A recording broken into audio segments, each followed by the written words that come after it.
Howdy, Ken Nelson here. Welcome to my kitchen. I was given a couple of apples the other day, and I'm having some company tomorrow for lunch, and I thought it would be nice if I made an apple galette. So I'm going to take you along with this recipe. Apple galette is nothing more than a pie crust dough, rolled out, um, the edges folded over. It's placed on a baking sheet instead of a pie pan. The edges are folded over. The fruit is put in. The fruit is basically kind of unadorned. There's no filling per se other than just the fruit, a little sugar, some butter, and in most cases a little lemon juice to keep the apples from turning brown and looking ugly. So let's begin.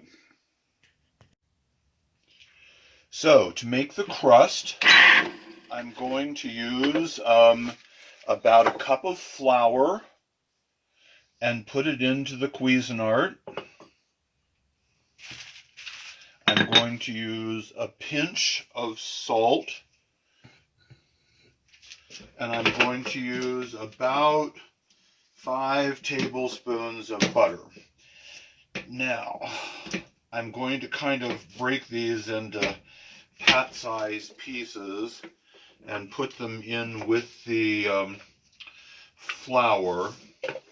And I'm just going to pulse this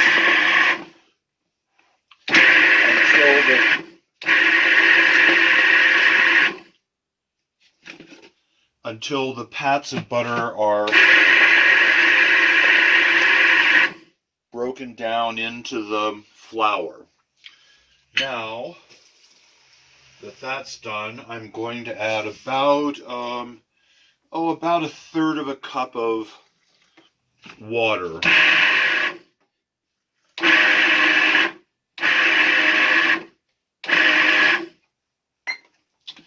And this is important. Check your dough and make sure that when you've got your water added that it will stick together. It doesn't need to be overly wet, but if it's too dry, it will just crack and break. This looks really good. No more water is needed. Now, I'm going to put this in a bowl just because it makes it easier. Now, I'm going to put this into a bowl just because it makes it easier to gather together. I also need the bowl to cut up my apples for the filling. And I'm going to get all the little bits of dough out of here so we don't have a lot of leftovers, and so I don't have a cleanup job. When you do dough in a food processor, it's generally easier to just leave any little bits of flour or dough that have stuck that are wet, because when they dry, they're easier to clean out of the container than they are when they're wet. So, that being done, I'm just going to gather my dough together by kind of squeezing.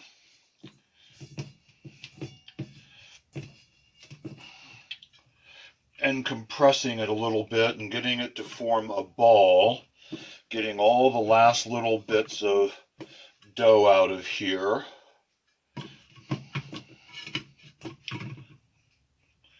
And I'm going to flatten this into a disc so that it can go into a plastic bag and into the refrigerator, and the dough can relax a bit and soften up so that when we roll it rolls out really nicely. So my dough is nice and flat. It's about 3/4 of an inch. I'm just going to stick it into a plastic bag and cover it so that it can go into the refrigerator. Now it's time to cut up the apple and peel it. I'm going to take the top off and the bottom off, and I'm going to use a vegetable peeler and peel the skin off the apple. If there's some little bits left on, that's perfectly fine. That just tells that it's an apple. But by and large, the skin, when it's baked, just gets a little chewy. So let's get as much of this off as we can in an easy motion.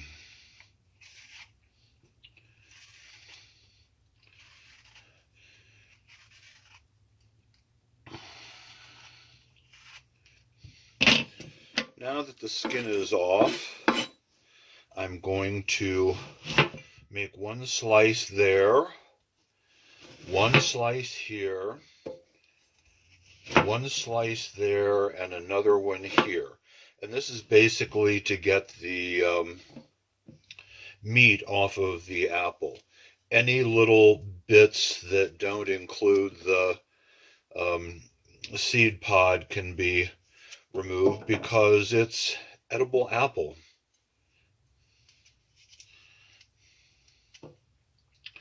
Okay, and now I'm just going to slice these nice and thin. We don't want this to take forever to bake. So the thinner they are, the more the heat will be distributed throughout the apples, and they'll cook and make a lovely galette.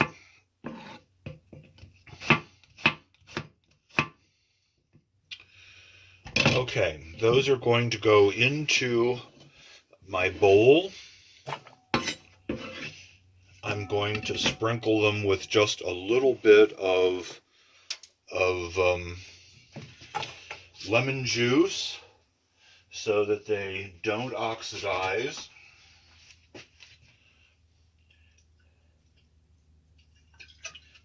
And when I get the other apples peeled and cut up, we'll come back and roll out our dough. My apples are all cut up, and now I'm going to add the final bit of lemon juice. This is considered an antioxidant because it keeps the apples from turning brown. And I'm going to use 2 or 3, I'm going to say maybe around 3 tablespoons of apple juice. There's just a little bit of juice in the bottom, not much. The goal here is to coat the apple slices so that they don't turn brown in the air. And to this, I'm going to add 3 or 4 tablespoons of sugar. That's 3. Let's see how this mixes. This is a fair amount of apples. Let's add 1 more. It just hasn't quite coated all of the apple slices, and that's kind of the goal here, to get them coated. The apple juice in the apples and the lemon juice will help to dissolve the sugar when we put it in our crust, and we'll add a little butter so it makes a nice emulsion. Now we're ready to roll out the pie dough. Now for our pie dough, I take a shopping bag, cut the bottom where it's folded off, cut the handles off, and I use this for my rolling cloth, if you will, or rolling plastic, to put a pie dough on so I don't have to add a lot of flour. I'm going to add a little bit just so the rolling pin doesn't stick. But the goal here now is to roll out a nice round dough that will fit on a sheet pan.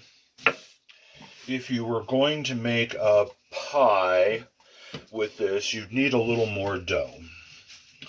So I would start with probably 2 cups of flour and about 10 tablespoons of butter.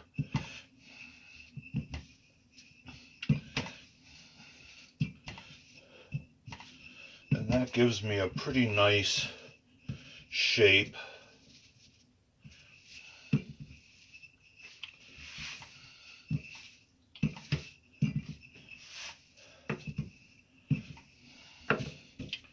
And now I'm going to cover this with the other side of the plastic and roll it out so that it's a little thinner and not quite so thick. Someplace between 1/8 of an inch and 1/4 of an inch, but more on the thinner side. A galette doesn't use a lot of filling per se. It's more about the fruit and more about the flavor than it is about the kind of filling. Usually, if I'm doing a double pie crust and a proper apple pie, I would use cornstarch enough to coat the apples so that it makes a nice sauce and catch all of the juice that's in the apples and kind of make it a little thick. With this, it's mostly the apples. This can be done with peaches, it can be done with plums, it can be done with berries, blueberries, raspberries get a little juicy and you may want to add just a tablespoon of cornstarch to them because they're a lot of water. But with most things, it's just about putting the fruit in and baking it and getting the crust brown and crisp so that it can be cut. Now I'm going to peel this off and see what we've got. That's looking pretty lovely. I'm going to put this baking pan on top, and it's a little wider or larger than that is, and this ought to do nicely for the quantity of apples that we've got. So now I'm going to put this in my baking sheet. I'm gently going to peel the plastic off of it. Save it for another time. And I'm going to put my apple filling in here. If you want to, you can take the time and effort to make this a real work of art by arranging the slices so they're overlapping and what have you. I'm just going to do this as a nice simple galette that when it's cut is a little rustic looking. Okay. And we'll put a little of that juice over later. The one thing that pulls this all together is using a few pats of butter so that when the sugar and the juices bubble up, this kind of mixes together with it and makes a little sweet sauce. And it all holds together. So I'm using about 3 pats of butter on the top here. And now I'm going to fold the crust in.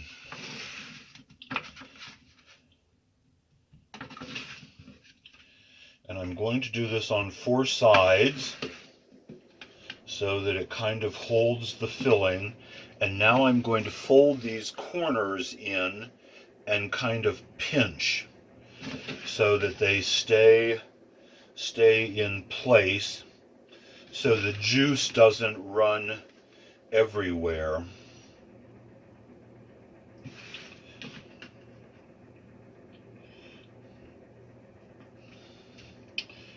And there we go. That's the beginning of the apple galette.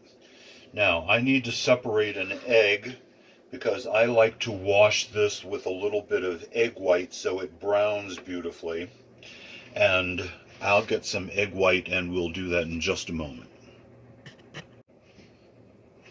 So I have my egg white in a bowl here. I've whipped it up just a little bit so it's ever so slightly frothy. And I did that so that it would not hang together and be gloppy. And I'm just going to brush this over the edges of the dough. If it runs down on the sheet a little bit, that's just the way this works.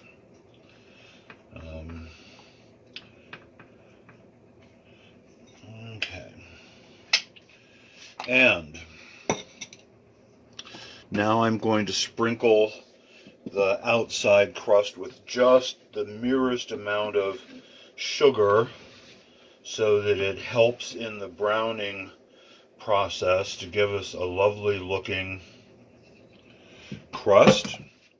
And the little bit of juice, maybe a tablespoon or two of apple juice and sugar that was dissolved, I'm going to pour right in there because I don't want to waste it. Okay, I've been preheating the oven to 425 degrees. This is going to go into the oven at 425 for 15 minutes. And the reason for that is it lets the crust kind of set up and take its form and get a little crispy, especially on the bottom, so it doesn't get juicy and liquid. Then I'm going to turn the temperature down to 350, and this will bake for about 40 minutes at 350 degrees. When it comes out of the oven, I'll show you what it's like. Okay, I'm going to take my Apple Galette out of the oven and show you what it looks like. It's beautifully browned. The crisp is nice. The crust is nicely crisped. The apples are browned on the top, and